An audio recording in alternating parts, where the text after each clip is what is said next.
इस देश ने वो वक्त भी देखा है जब मोदी सरकार की ओर से लाई गई अग्निपथ योजना के खिलाफ इस कदर विरोध प्रदर्शन किया गया कि ट्रेन फूंक दी गई थी। शायद यही वजह है कि देश के प्रधानमंत्री नरेंद्र मोदी इस बार गुजरात की धरती से ट्रेन फूंकने वालों को कुछ ज्ञान देने का एक ऐसा प्लान बनाया है जिससे अगली बार जब ये उपद्रवी ट्रेन फूंकने जाएंगे तो 100 बार सोचेंगे।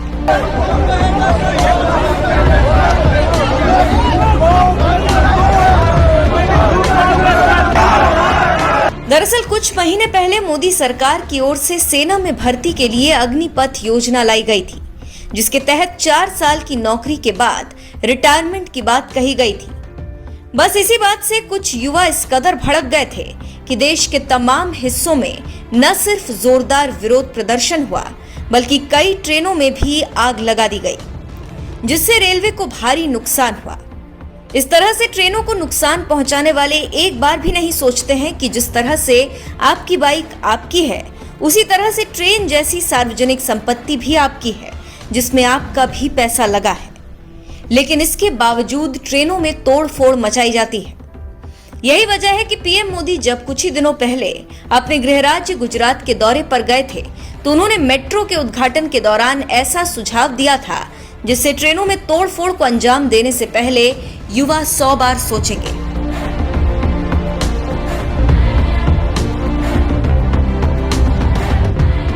दरअसल 30 सितंबर को पीएम मोदी ने गुजरात में अहमदाबाद मेट्रो के फेज 1 का उद्घाटन किया था। इसी खास मौके पर पीएम मोदी ने सुझाव दिया था कि छात्रों को इन मेट्रो स्टेशन पर लाया जाना चाहिए और उन्हें ये बताना चाहिए कि ये मेट्रो कैसे बनी है, इसमें किसका पैसा लगा है। एक बार हम ये शिक्षा देते रहेंगे कि इस काम में किस तरह की तकनीक लगी है तो ये बच्चों के विकास में भी काम आएगा। साथियों, आज का दिन महत्वपूर्ण है, लेकिन मैं आज गुजरात के लोगों से एक और काम के लिए रिक्वेस्ट करना चाहता हूं। मुझे अब मालूम है अभी 2-4 दिन में जब मेट्रो सबके लिए खुली हो जाएगी तो जल्दी जाना देखना बहुत लोग जाएंगे, लेकिन मैं चाहता हूं हमारे 9वीं 10वीं 11वीं 12वीं के बच्चे, हमारे इंजीनियरिंग के स्टूडेंट्स रेलवे से अर्बन मिनिस्ट्री से बात करके मेट्रो वालों से बात करके जाकर के अध्ययन करें कि इतने गहरी खुदाई करके ये रेलवे स्टेशन कैसे बने होंगे, कितना खर्च करना पड़ा होगा, ये पैसा किसका है, हम देशवासियों का है। एक बार हम ये शिक्षा देते रहेंगे कि ये काम कैसे हुआ है, कितना बड़ा हुआ है, कितने समय में हुआ है, किस किस प्रकार की टेक्नोलॉजी लगी है, तो हमारे बच्चों के विकास के लिए भी काम आएगा। पीएम मोदी ने शिक्षा विभाग से खास अपील करते हुए कहा कि अगर आप मेरी नई पीढ़ी को बताएंगे कि ये तुम्हारा है, ये तुम्हारे भविष्य के लिए है, जब एक बार मेरे नौजवान को यह एहसास होगा तो वो कभी किसी आंदोलन में ऐसी प्रॉपर्टी पर हाथ लगाने की कोशिश नहीं करेगा। कि मेट्रो स्टेशनों की मुलाकात सिर्फ मेट्रो ट्रेन में सफर करने के लिए नहीं, उनको दिखाया जाए कि कैसे बना है, कैसे चलता है, क्या काम करता है, इतना नीचे टनल कैसे बनी होगी, इतनी लंबी लंबी टनल कैसे बनी होगी। उनको एक विश्वास पैदा होगा कि टेक्नोलॉजी से देश में क्या प्रगति हो रही है और उनकी ओनरशिप बनेगी।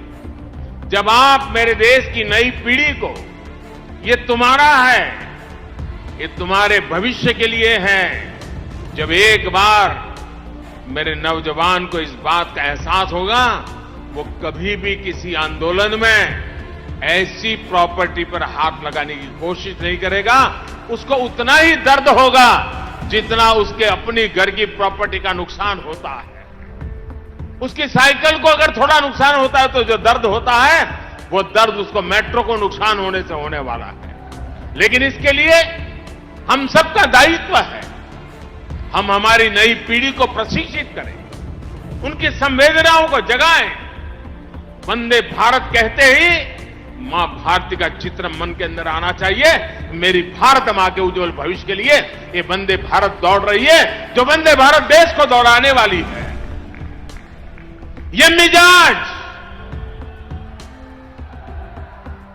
ये संवेदनशीलता, ये शिक्षा के नए नए माध्यम, क्योंकि नेशनल एजुकेशन पॉलिसी में व्यवस्था है कि आप बच्चों को उन स्थानों पर ले जाकर के उनको दिखाइए।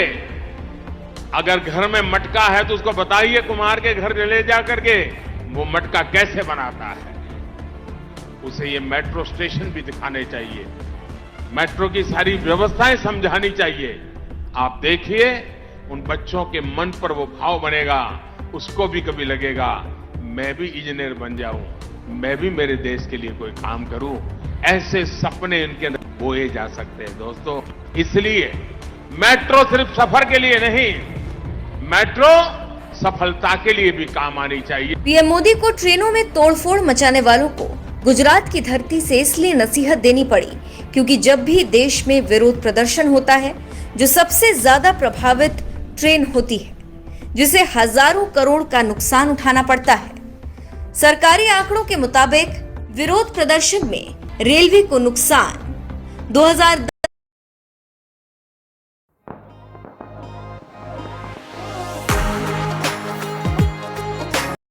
से 11 में रेलवे को 86 करोड़ 60 लाख का नुकसान हुआ था।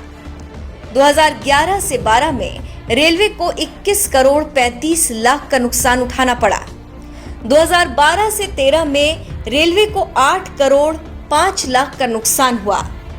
2013 से 14 में रेलवे को 20 करोड़ 28 लाख का नुकसान हुआ।